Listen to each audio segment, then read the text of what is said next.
let's talk about Michigan. New poll in Michigan out tonight from TV station WDIV and the Detroit News. The horse race is tied. It depends on if you look at the five-way, the three-way. Depends on if you look at likely or registered voters, but it's basically tied. But I want to show you three questions from this poll related to who do you trust more on an issue. And you can see that it's the same old familiar story. Trump has huge advantages on these issues that are the most important issues to voters, and yet he's tied, showing that obviously there's other things dragging him down. So first, Trump versus Harris in Michigan on the economy. Let's take a look at that number. Go ahead and pin that and unpin me.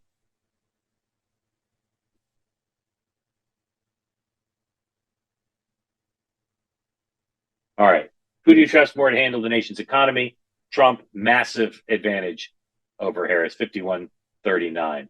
Next, who do you trust on immigration? Handling the border and immigration, Trump, massive lead, 55-37. I'm rounding up for Harris to try to make it a little closer here. And then finally, who do you trust on foreign affairs? Trump, much more narrow lead. There was another question about keeping the world safe that was less close than this. But anyway, the first two are obviously the two of the more important issues. Again, Trump, massive lead, and yet tied in the horse race. This will be what we're dealing with for a long time throughout. So, Pennsylvania, key to the whole race right now in terms of the Electoral College. I've been asking people two questions in the state, national strategists and campaigns. Two questions. One is, who's currently ahead in Pennsylvania? And where does Pennsylvania rank in terms of 1 through 7 of the states Harris is most likely to win? One, it would be Wisconsin or Michigan. Then the question is, where's Pennsylvania? Some people have it as high as 3rd. Some people have it as low as 6th. One of my sources gave me a list and put it at 6th. And that led to the highlight of my day, which is, I hope we have that picture.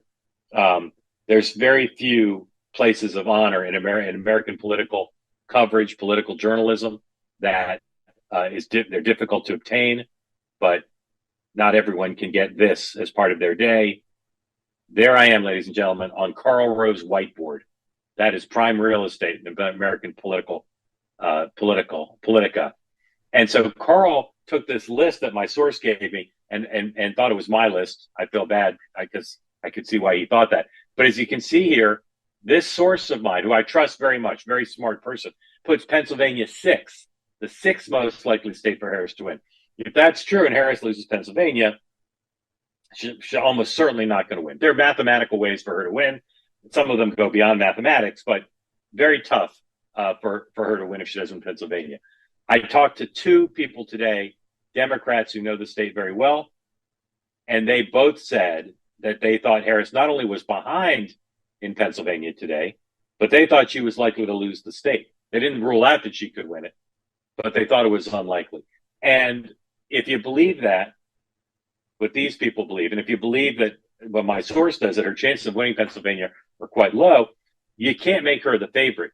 And you almost can't even say this race is a toss-up, because Harris without Pennsylvania is not in a competitive competition. She could win it, but it's not a tied race.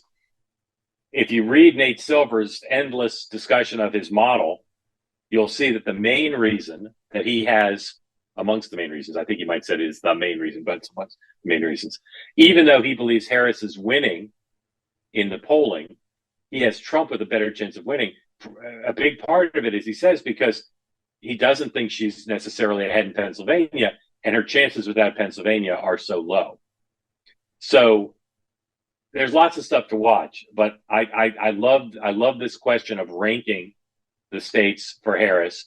If you put Pennsylvania 3rd, you're basically saying her best path, and again, as I've said, maybe eventually her only path, maybe, is to win the 3 Great Lakes states, the 3 Rust Belt states, and the Nebraska congressional district. But this is the ball game, right? This is it. The question of where you can get 270 electoral votes. if Harris can't win Pennsylvania, and again, some Democrats doubt that she's in a strong position to do it, very difficult to see what her best path is. She can't win one Sunbelt state because none of the four Sunbelt states have as many electoral votes as Pennsylvania. So she'd need a couple of them, and it's got to be at least one of the eastern of the two Sunbelt states in order to pull this off.